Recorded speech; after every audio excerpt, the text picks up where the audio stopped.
Hello children, welcome back to my literacy class.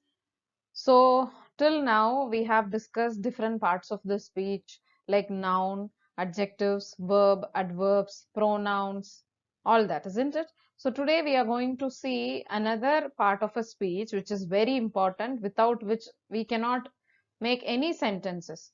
That is nothing but prepositions. Okay, it is prepositions.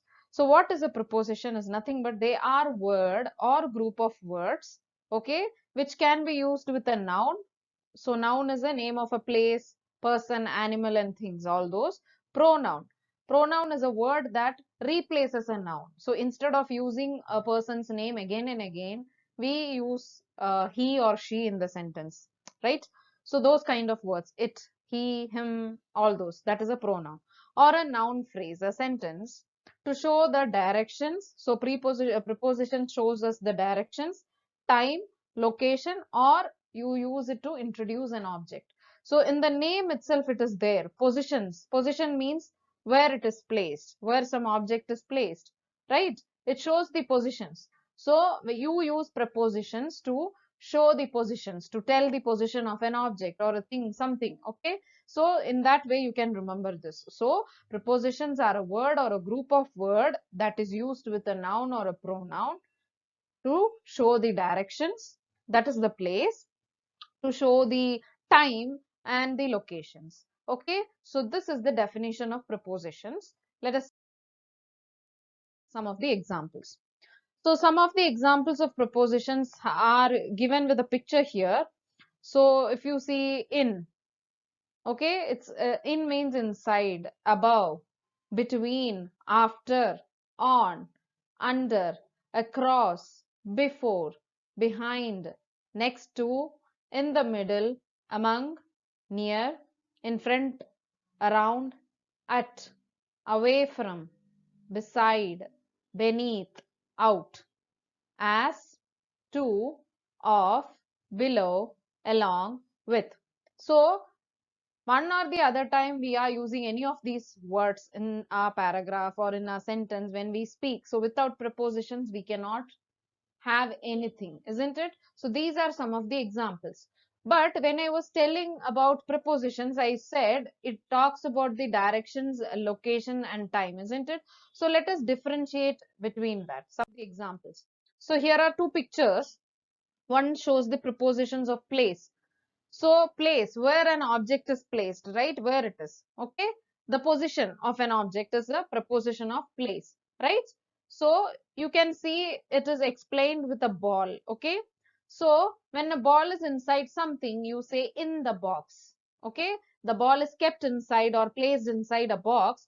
That time you use the word in the box. Okay. It is in the box. In means it is inside the box. On the box means it is on the top, it's on the box. Under the box, that is, it is below that. Next to the box, you can even say beneath, means it is nearby that. Okay. Between the boxes, the ball is in between the boxes.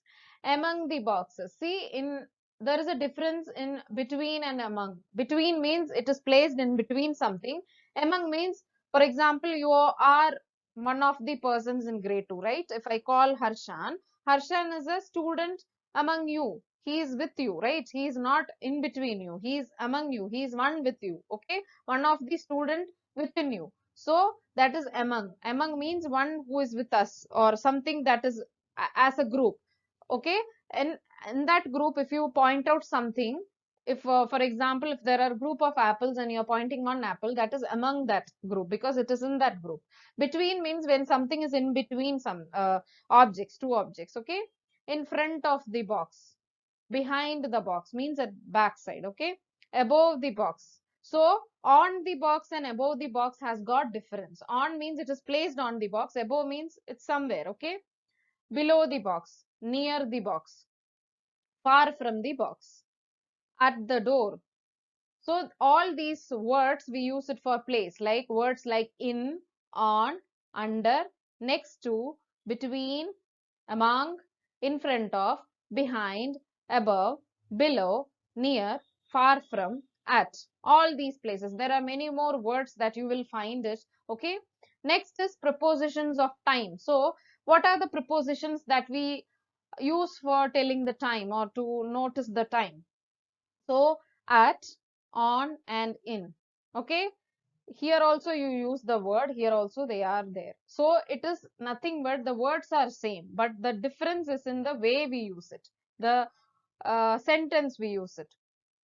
So prepositions at, where do we use at time, is at the end of the month, at 10 o'clock.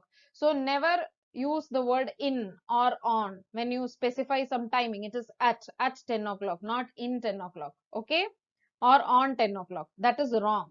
So you know the difference between on and in. In means inside, on means on the top. Okay. So at means at that particular time, at the weekend, at Christmas. So these all tells us the time. Okay. Month means that is a time. When will you finish it? At the end of the month. At what time will you join the class? At 10 o'clock. So when will you go to the park? At weekend? Okay. When will we get the winter break? At Christmas. So all these, it's the difference is the way you use it in a sentence.